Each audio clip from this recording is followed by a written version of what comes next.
یہی چینی مافیا ہیں، یہی آٹا مافیا ہیں، انہی کی شوگر ملز ہوتی ہیں، پھر انہی کے پاور پلانٹ ہوتے ہیں، انہی سے ہمارے معاہدے ہوتے ہیں. یہ سارے مافیاز مل کر جو ہمیں لوٹ رہے ہیں، ان پر ٹیکس نہیں لگا رہے ہیں. تنخواہ دار طبقے پہ ٹیکس لگاؤ، گیس کی قیمت بڑھاؤ، بجلی کی قیمت بڑھاؤ، وہ بھی پوری نہیں دو. تو یہ بدترین حکومتوں کا نظام جو چل رہا ہے، انہوں نے بیڑا غرق کر دیا اس ملک کا.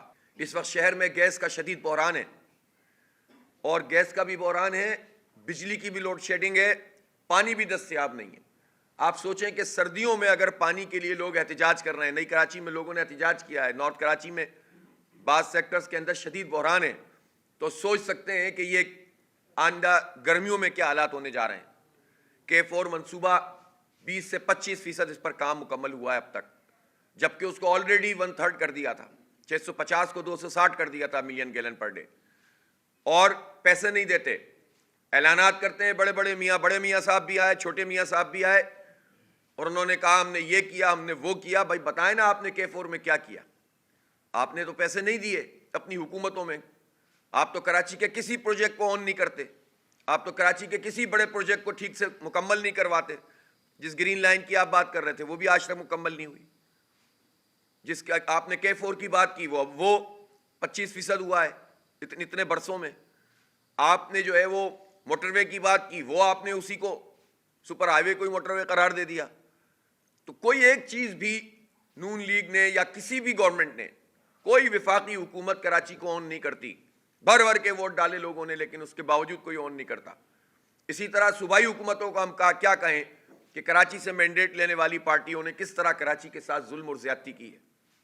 تو پانی کا بحران ہے، بجلی کی لوڈ شیڈنگ اس وقت موجود ہے، کے الیکٹرک ایک پورا مافیا بن کر موجود ہے. اور اب دیکھیں، میں نے اشتہار دیکھا کہ وہ پتہ نہیں ایوارڈ دیں گے لوگوں کو. بھائی آپ کون ہو؟ اپنا کام کرو بھائی. بجلی دے نہیں رہے ہو، بلوں کے بم پھینک رہے ہو، کرپشن لوٹ مار کر رہے ہو.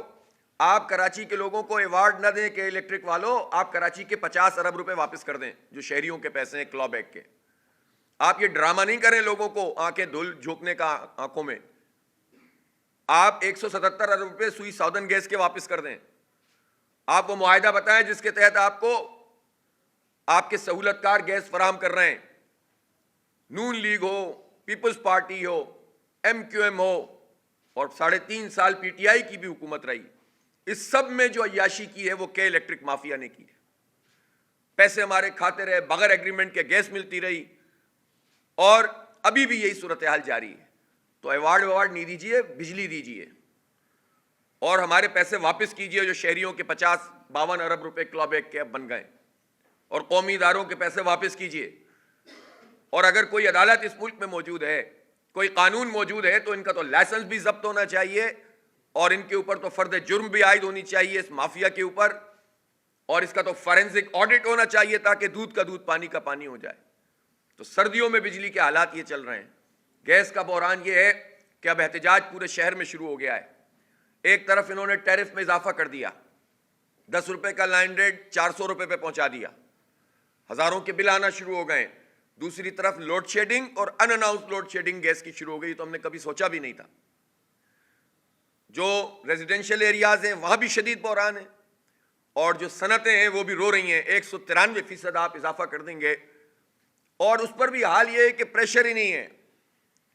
چند لوگوں کو اوبلائج کر دیتے ہیں یہ محکمے، اور جو 95% لوگ ہوتے ہیں وہ روتے رہتے ہیں. کہاں سے ایکسپورٹ پوری ہوگی آپ بتائیے؟ پہلے ہی ہم جو ہے وہ ہمارے ایکسپورٹ پیچھے کی طرف جانے شروع ہو گئی ہیں ہمارے حالات کی وجہ سے. انفراسٹرکچر تباہ ہے، آپ انڈسٹری کو پانی نہیں دو، آپ انڈسٹری کو گیس نہ دو، آپ پاور آپ تک پہنچانے کا جو ہے وہ کوئی پراپر نظام نہ ہو، اور پھر اس کے بعد یہ ہے کہ آپ ٹیرف میں بھی اضافہ کر دیں. تو اس وقت جو انڈسٹری، ظاہر انڈسٹری کا نقصان، پورے شہر کا نقصان، پورے ملک کا نقصان، پھر امپلائمنٹ جو ہوتی ہے اس پہ اثر پڑتا ہے. کہاں جائیں گے یہ لوگ بے روزگار ہو کر؟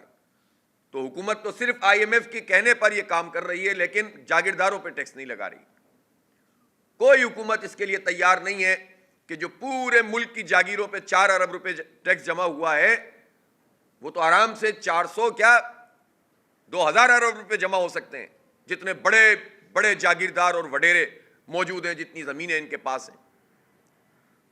اور یہی چینی مافیا ہیں، یہی آٹا مافیا ہیں، انہی کی شوگر ملز ہوتی ہیں، پھر انہی کے پاور پلانٹ ہوتے ہیں، انہی سے ہمارے معاہدے ہوتے ہیں کہ 9,000 میگا واٹ کی قیمت ہم ان کو ادا کر رہے ہیں جو ہم خرچ بھی نہیں کر رہے, جو استعمال بھی نہیں کر رہے. تو یہ سارے مافیاز مل کر جو ہمیں لوٹ رہے ہیں, ان پر ٹیکس نہیں لگا رہے ہیں. تنخواہ دار طبقے پہ ٹیکس لگاؤ, گیس کی قیمت بڑھاؤ, بجلی کی قیمت بڑھاؤ, وہ بھی پوری نہیں دو. تو یہ بدترین حکومتوں کا نظام جو چل رہا ہے, انہوں نے بیڑا غرق کر دیا ہے اس ملک کا. بظاہر بڑے پڑھے لکھے, بظاہر جو ہے نا بہت اپنے آپ کو سمجھتے ہیں کہ ہم نے پوری دنیا کو ہم جو ہے وہ فتح کر لیں گے, لیکن آپ دیکھیں کہ ان کا حال کیا ہے. قوم کو جاہل بنا رہے ہیں, قوم کو بنیادی سہولتوں سے محروم کر رہے ہیں.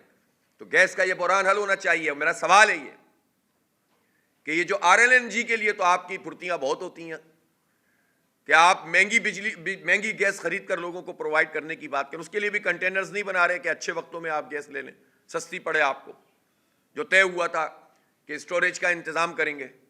اور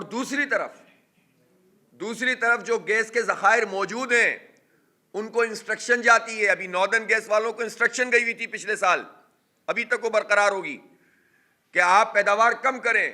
جب گیس کے کسی کنویں سے پیداوار کم کی جاتی ہے تو اس کا یہ نقصان ہو سکتا ہے کہ اس میں پیداوار ختم بھی ہو سکتی ہے, کمی بھی واقع ہو سکتی ہے, ٹیکنیکل ایشوز اس میں آ جاتے ہیں.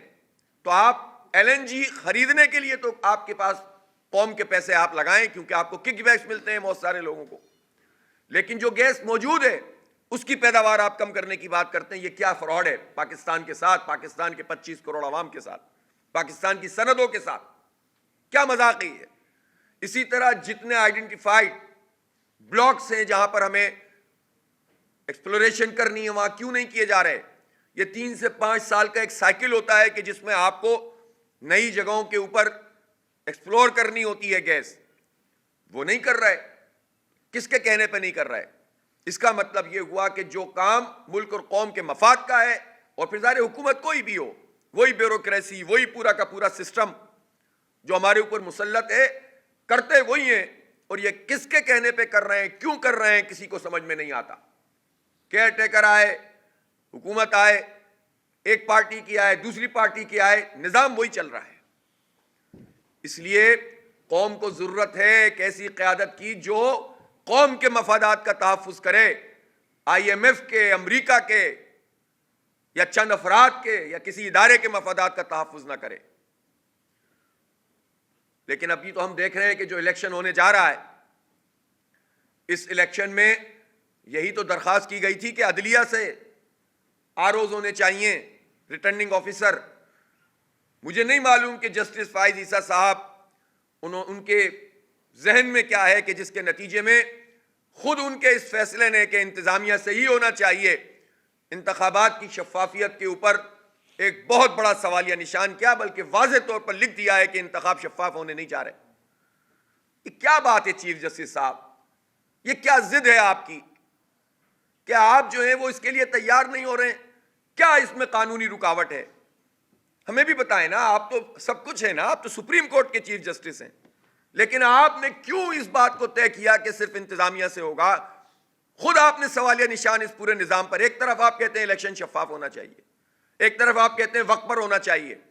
اب جن لوگوں کے مارجنلائز کر کے ریجیکٹ کیے گئے کاغذات نامزدگی, اب یہ ٹریبونلز میں جائیں گے, پھر یہ سپریم کورٹ میں جائیں گے, پھر ایک ایک کر کے آپ فیصلہ کریں گے. آپ 8 فروری کے اوپر قائم ہیں کہ نہیں ہیں؟ پہلے خود اگر آپ عدلیہ کو یہاں پر تقرر کر دیتے اور شفل کر دیتے, پنجاب کی سندھ کی کے پی کے ادھر, تو یہ سوال منیمائز ہو جاتے ہیں. اور جب یہ منیمائز ہو جاتے تو خود بخود جو ہے وقت پر انتخاب کرنے میں کوئی رکاوٹ نہیں ہوتی. اب یا تو آپ کہیں کہ جو ریجیکٹ ہو گئے وہ صحیح ہیں, جس کا چاہے آپ فارم ریجیکٹ کریں, اسے لیول پلینگ فیلڈ کہتے ہیں, اسے آپ شفافیت کہتے ہیں, یہ الیکشن کمیشن ہے. اور یا آپ یہ مان لیجئے کہ آپ نے یہ غلطی کی ہے, اور ابھی بھی وقت ہے کہ اگر آپ انتخابات میں شفافیت پیدا کرنا چاہتے ہیں تو تھوڑا سا وقت لگے گا, لیکن آپ عدلیہ سے ROs کا تقرر کریں. ہو جائے گا یہ 4-5 دن کے اندر. اچھا خاصا کام تو لوگ کر چکے ہیں,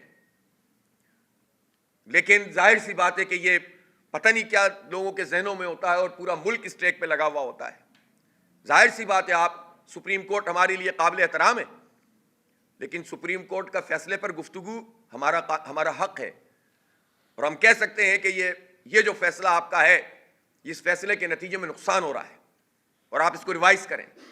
تیسری بات یہ ہے کہ آج بھی چاروں صوبوں کے گورنر پارٹیوں کے موجود ہیں۔ سندھ میں MQM کا گورنر، KP میں JUI کا گورنر، پنجاب میں نون لیگ کا گورنر، اور بلوچستان میں تو خیر جو بھی حکومت ہوتی ہے اس کا گورنر جو اب بننے جا رہی ہوتی ہے وہ۔ تو آپ جب یہ پارٹیوں کے گورنر یہاں پر رکھے ہوئے ہیں تو شفافیت ہے، تو الیکشن کمیشن کرے نا، نوٹیفیکیشن جاری کرے۔ چیخ چیخ کر الیکشن کمیشن اپنی اس خاموشی کے نتیجے میں، اس کی خاموشی ایک چیخ ہے جو بتا رہی ہے کہ یہ الیکشن شفاف نہیں کرانا چاہتے ہم، اس لیے اس کا تو ایکشن کہیں تو لیا جائے۔ پھر اب ہم یہ بھی دیکھنے لگ گئے ہیں کہ جس چیز کے اوپر پوری قوم میں اتفاق ہوتا ہے، چند مقاصد کے لیے ایسی پروسیڈنگز شروع کر دی جاتی ہیں جس میں ہماری بنیادوں کے اوپر سوالات اٹھانا شروع کر دیے جاتے ہیں۔ میں بہت عاجزی اور انکساری کے ساتھ اپنے چیف جسٹس صاحب کی خدمت میں یہ عرض کرنا چاہتا ہوں کہ آپ ان بنیادوں کو مت چھیڑیں۔ آپ کے کمنٹس نہیں، آپ کے فیصلے ہونے چاہیے آئین، قانون اور شریعت کے مطابق، جس کا حلف آپ نے اٹھایا ہے۔ جب آپ یہ بحث چھیڑیں گے کہ ہم کسی کو امین کیسے کہیں اور صادق کیسے کہیں، لائٹ بند کرنے والا اور نہ بند کرنے والا بھی خیانت کرتا ہے، تو اس کا مطلب ہے کہ سچویشن کو کنفیوز کیا جا رہا ہے۔